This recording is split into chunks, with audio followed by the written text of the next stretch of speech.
Hello, in this video we're going to see exactly what you get in the box when you buy the new Nikon D3400.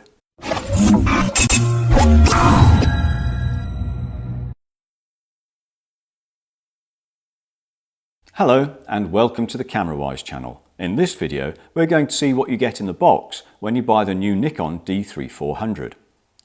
The Nikon D3400 is the new entry-level camera from Nikon, and it's aimed primarily at people who perhaps are moving up from bridge cameras or from compact cameras. It's designed to help people learn photography and move into DSLR and be more creative and shoot more exciting pictures. So let's see what's in the box. I bought this from my local camera shop, and what you get in here will be what you get if you order it from Amazon or anywhere else as well. So the first thing you get at the top is the user's manual with the warranty, which is on the back, and this is also here the warranty for the lens, because I bought the kit lens with it. It's always a good idea, of course, to fill that information in as quickly as possible so you don't forget anything, and then should you need it, it's there handy and ready to get for taking the camera back. Now if we open up, the first things we see here are the battery chargers. They come in two parts. This is the main charger and the battery goes in here. I'll just take that off and we can see that more closely. The battery will go in there, and this fits into the socket. I'm in the UK, so it's a three-pronged plug, and this fits on the back here. Very much in the same sort of way as sometimes if you buy Apple products, the chargers are built like that these days, aren't they? And here we have the Nikon strap. Obviously it's worth putting this on as early as possible onto your camera. It just makes it much safer when you're carrying it around.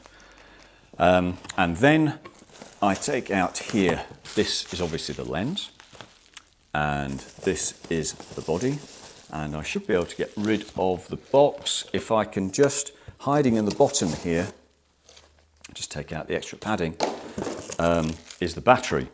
So although you get the battery, you don't actually get a memory card, and I'm quite surprised actually to see that you don't get an HDMI USB lead so that you can actually physically move your pictures from the camera onto a laptop computer. The camera comes with NFC technology, which is essentially Bluetooth technology, so you can download some of your pictures in that way, though you are quite limited in terms of file size. Or I guess the most obvious way is to take the memory card out of the camera and then put it into either a card reader, or if you've got a laptop with an automatic card reader, a built-in card reader, then you can do it that way. But it's interesting that Nikon have decided that you don't need that lead any longer. So here is the battery. Whoops, try not to break it before I get it.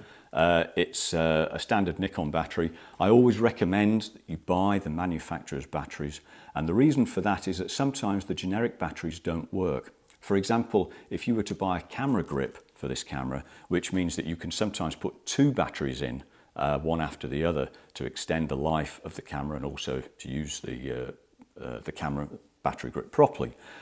Sometimes the camera won't recognize a generic battery, so do always buy the manufacturer's battery if you can.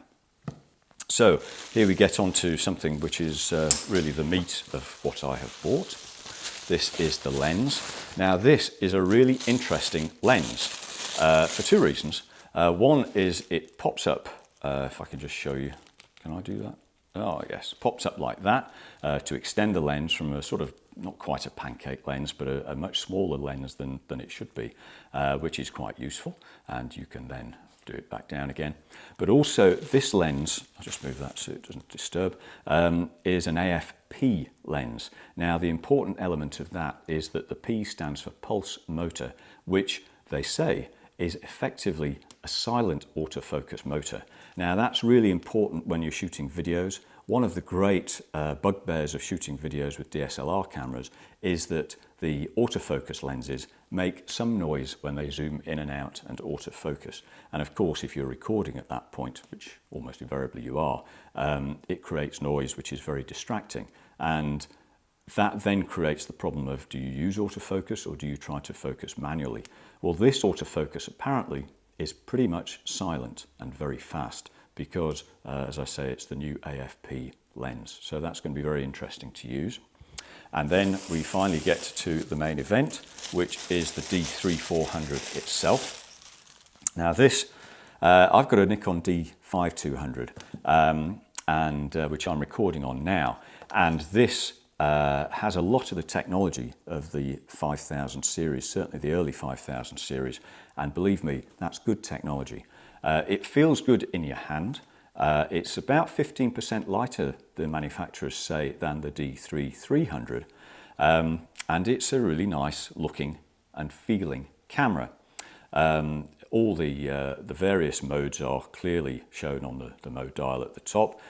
It's got the various buttons at the front and the buttons going on at the back, which help you navigate through the menu with the live view button and various other buttons, the I button, which is very useful.